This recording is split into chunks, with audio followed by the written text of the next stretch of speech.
everyone, so it's Shannon and I am here to invite you to do a little rolling with me, starting with the feet. So all you need is a tennis ball, and it's also a really good idea to be fairly well hydrated before you do anything like this. So if you haven't yet drank some water today, maybe take a few sips of some water before we get started. So you're going to take off your shoes. And you can do this in socks or bare feet, depending on what you're most comfortable with. So we're going to do, and you can also do this seated. I just want to make sure that you're applying enough pressure that you can feel it so that we start to make a little bit of changes in those tissues. So what you're going to do is start with that right foot. Place the ball of your foot on the ball. You can be a tennis ball or lacrosse ball. I want you to apply a little bit of pressure and then curl your toes, extend your toes. So it's like you're trying to grip the ball with your toes and then open back up. Grip, open back up. Let's do this a few times. And now, we're just gonna play around with keeping in that same area of the foot. Roll back and forth, playing around with the amount of pressure.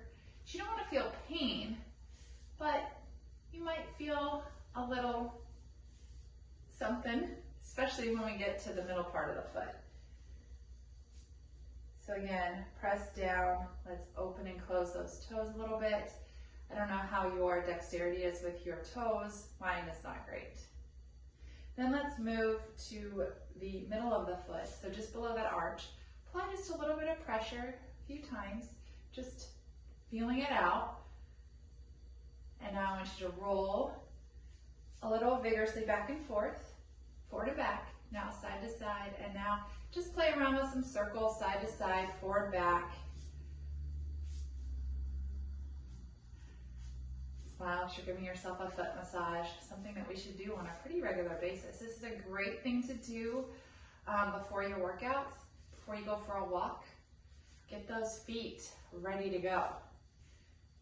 We need our feet to be stable. In order for them to be stable, the bones and the muscles need to be able to do what they need to do, which is move when we walk. We get stability in our feet through mobility of all those bones and tissues in the foot. Now even just that few seconds, can you feel a difference between your two feet? I definitely do. So if you feel like you want a little bit more, it doesn't take a long time. You can do 30 seconds to 90 seconds or even a couple of minutes, and then switch sides. So they say that if you can brush your teeth, if you have time to brush your teeth, you have time to roll your feet. So a minute per foot, and you're golden. So we're gonna start with that, ball the foot, let's a little bit of pressure, curl the toes, open those toes. Standing up nice and tall, we're still being aware of our alignment even when we're doing stuff. Down toward the floor with those feet. Curl and open. And then maybe a little bit back and forth. I know I always tend to rush these things, but I figure a little bit is better than nothing. Curl and open. And then we're going to take it to the arch. Press down just a little bit. Oh, do you feel that a little bit? I feel it. A little bit of pressure, and then start that rolling. You can start off a little bit slower, a little bit harder, and then maybe lighten it up and go a little faster. And then go side to side, go around in a circle. And now your feet should be feeling about the same, feeling pretty good. So now we're going to drop it down to our calves. So this is just going to be a 3-part rolling series. So what I want you to do is come down to the floor. If you need to, you can also do this on an elevated surface to where one leg is up. You're going to place that ball underneath your, let's start with the right side since that's what you started with to begin with. So place that ball right underneath the right calf. And you're just gonna feel around. So you can lean back a little bit. Again, keeping nice tall posture. And you might want to lean forward a little bit. You can grab hold of that leg and help it. Move that ball around a little bit. And try to find any spots that feel a little tender, a little tight. And when you do, you're gonna stop and pause, take a deep breath, and just move around real gently in that area. So I have a lot of spots in my calves. I have very tight calves. I always have. But doing things like this, rolling, and a little bit of stretching afterwards has helped tremendously.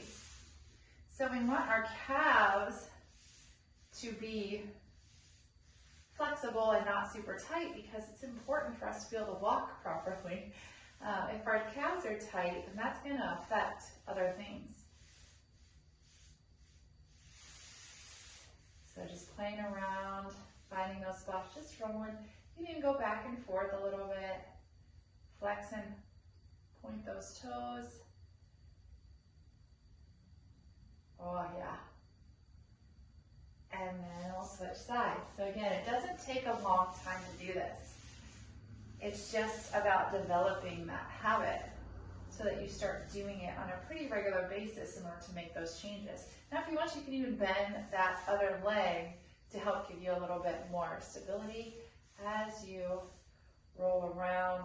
Oh yeah, there's the spot. And it might be pretty painful, so if it's so painful that it takes your breath away, maybe you need an object that's not as hard, or you need to lighten the pressure that you're applying and ease into it a little bit more. So let's do a little point and flexion, a little bit of side to side action. So the last area that we're gonna hit with the ball is gonna be those glutes. Now this can be a little interesting because the ball can get away from you.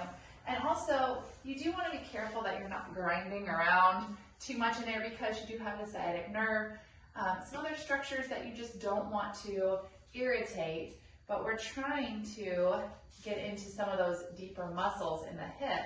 So I'm just going to place it under my glute, and I'm going to focus a little bit more on the outer portion of the hip, not so far over that it's getting into the hip joint, but the muscles on the outer portion of the hip, and I can definitely feel that. So again, you're just going to kind of roll around side to side, forward and back, finding any spots that may need a little extra attention. And you get a little bit up, a little higher. Oh, yeah. And smile. Through a little bit of discomfort. I mean, it's not terrible pain, but it's definitely not pleasurable either. And then I want you to sit and feel the difference. Do you feel the difference side to side? How much looser does the side feel that you just massage with the ball? It just is amazing how it changes the way that the tissues feel. So when we do this, we're activating some of those proprioceptors. And then we're also encouraging some fluid exchange, which is why I said we want to be hydrated before we do this. So make sure you drink your water. Let's get that other side. Just a little bit. Rolling around, forward and back, side to side. Now, of course, you could also do this on an elevated surface, just like the calf. And then we're done. So one thing that I like to do whenever I do the rolling with the ball is I like to do just a quick assessment. So I might do a quick squat or toe touch, see how things feel. Then I'll roll everything and do it again. And pretty much every time I move a lot smoother, I can get deeper, I have greater range of motion, and I just feel better. So add a little ball rolling to your weekly routine and let me know how it goes.